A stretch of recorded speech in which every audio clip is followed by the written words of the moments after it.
في لحظة قد تغير تاريخ الكرة الإسبانية، وبينما يقف برشلونة على بعد نقطة واحدة فقط من حسم اللقب، يستعد كامب نو لاستضافة أخطر كلاسيكو في السنوات الأخيرة.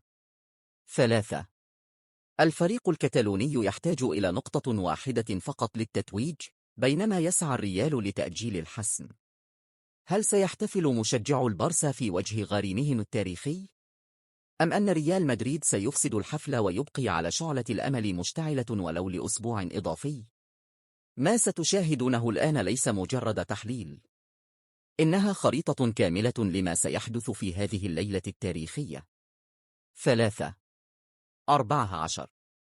تنطلق مباراة الكلاسيكو بين برشلونة وريال مدريد يوم الأحد 10 من مايو 2026 في تمام 10:10 مساء بتوقيت القاهرة ومكة المكرمة، 11:10 مساء بتوقيت الإمارات، على ملعب سبوتيفي كامب نو. 1. 4.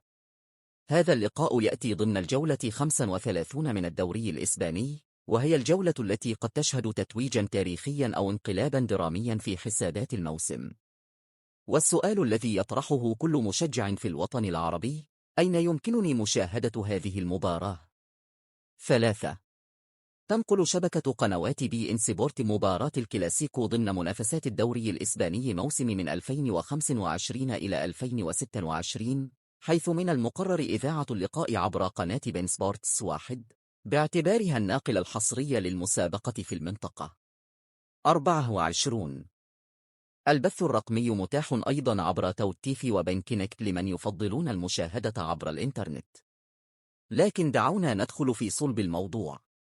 ماذا تعني هذه المباراة فعليا؟ 8. يدخل برشلونة اللقاء وهو يضع يدا على درع الدوري، حيث يتربع على الصدارة بفارق 11 نقطة عن غريمه التقليدي ريال مدريد.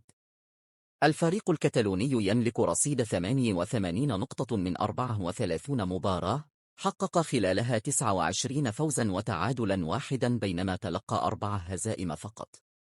8.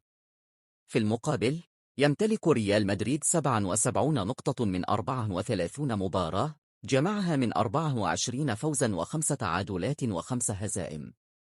هذه الأرقام تحكي قصة موسم مختلف تماما. 8. تشير هذه الأرقام إلى استقرار فني كبير لبرشلونة هذا الموسم في المنافسات المحلية، بينما عانى ريال مدريد من تذبذب النتائج الذي أبعده عن الصدارة. تخيلوا المشهد: برشلونة يتوج أمام جمهوره في كامب نو وفي وجه ريال مدريد. هل هناك سيناريو أكثر إثارة من هذا؟ أم أن الملكي سيحرم الكتالونيين من هذه اللحظة؟ 8.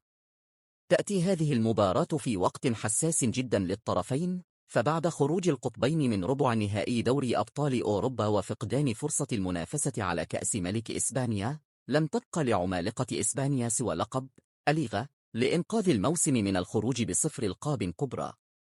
هذا يضيف بعدا نفسيا هائلا للمواجهة. ريال مدريد لن يقبل بأي حال من الأحوال أن يشاهد لاعبوه غريمهم التاريخي يحتفل في وجوههم. الكبرياء الملكي لن يسمح بذلك بسهولة.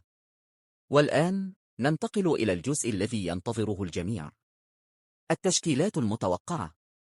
31. الغيابات المؤكدة في صفوف برشلونة تشمل توني فرنانديز، أندرياس كريستنس، جوفري تورينتس، ولامين يامال بسبب الإصابة.